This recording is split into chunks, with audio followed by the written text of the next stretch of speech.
Hi, everybody. Thank you for joining us for day one of a well done professional midlife crisis.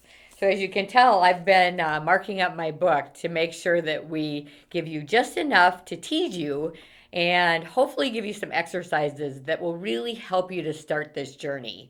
Now, I would tell you that now that we are on lockdown, you should have a little bit of extra time to actually give some real thought to should you stay or should you go? And is this something that you really are feeling, a professional midlife crisis? So I want to read you the first story in the book because, quite frankly, the first story in the book really emulates a lot of the people who come to see us here at ERG. So Bill sits across from me like so many people before him have done. At 6'4", he strikes a commanding presence. His resume demonstrates he's a top performer in his profession, but today he looks small. He seems lost. His story is a familiar one. Sharon, he tells me, I've worked for the same company for almost my entire career. I have stayed the course and I've worked my way up the ranks. I've made many sacrifices along the way for the benefit of my career, sometimes to the detriment of time with my family, to provide a nice lifestyle and opportunity for the kids. So here I am in my peak working years, and I feel so guilty because I absolutely hate what I do. The bureaucracy within the company has gotten bad. They once cared about people, now all they care about are profits. My job today is so far away from the things I loved about the business, it's just problem solving. I don't think I can do this much longer. I have to force myself out of bed in the morning to go to work. All that early enthusiasm and passion is gone, Sharon. I'm 54 years old. Do I really have to do this 11 more years? What I would tell you is welcome to a professional midlife crisis. So the first 3 chapters of the book were built around clarification, really understanding, first of all, are you in a professional midlife crisis or not? And even if you're not, what can you do to make sure that every day when you go to work, you feel the passion and energy you did as a younger worker? So out of all the people who have come to see us for 24 years, there tends to be 2 common themes. Now, again, there's a lot of reasons why people get into this, and we're going to discuss that in a later chapter. But there's 2 that for whatever reason seem really, really predominant. One is turning 50. And, I think it's a psychological thing where we turn 50. I remember on my 50th birthday, you kind of think, geez, my life is half over. And of course, that's assuming we're all going to live to be 100.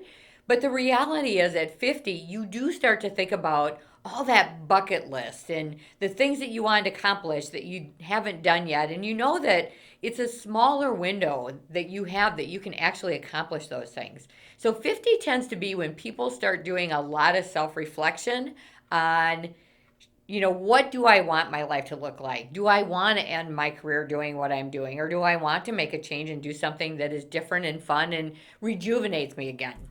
The other thing that happens is somewhat of a parallel, and that is you become an empty nester. And one of the things we find is a lot of people, their whole world was consumed by making sure they were involved with their kids' activities. And a lot of their friends actually were other parents of children that were around the same age. All of a sudden, all that kind of stops on a dime. And you think, all right, so what does my life look like now without the kids home and without the sports and the activities? What is it that can replace that and get me excited? So those tend to be 2 very big life events that kind of kick this off. And again, there's lots of reasons which are coming up in chapter 3. But I would tell you that those 2 seem to be, sort of that beginning reflection point in our life.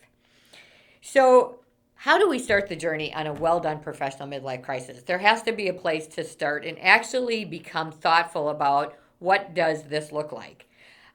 One of the things we recommend is a purpose and vision list. So here's what that contains.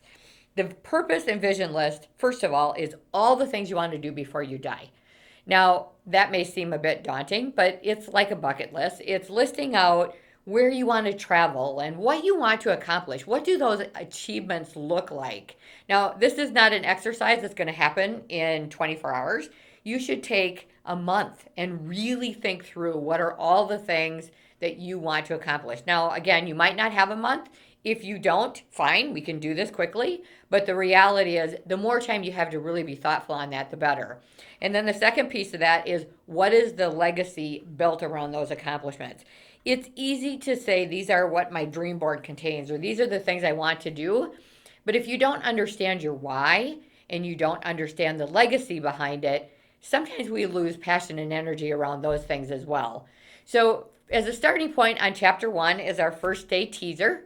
I want you to start thinking very seriously about your purpose and vision list, and then we will be using that exercise later on down the road in a chapter that is forthcoming.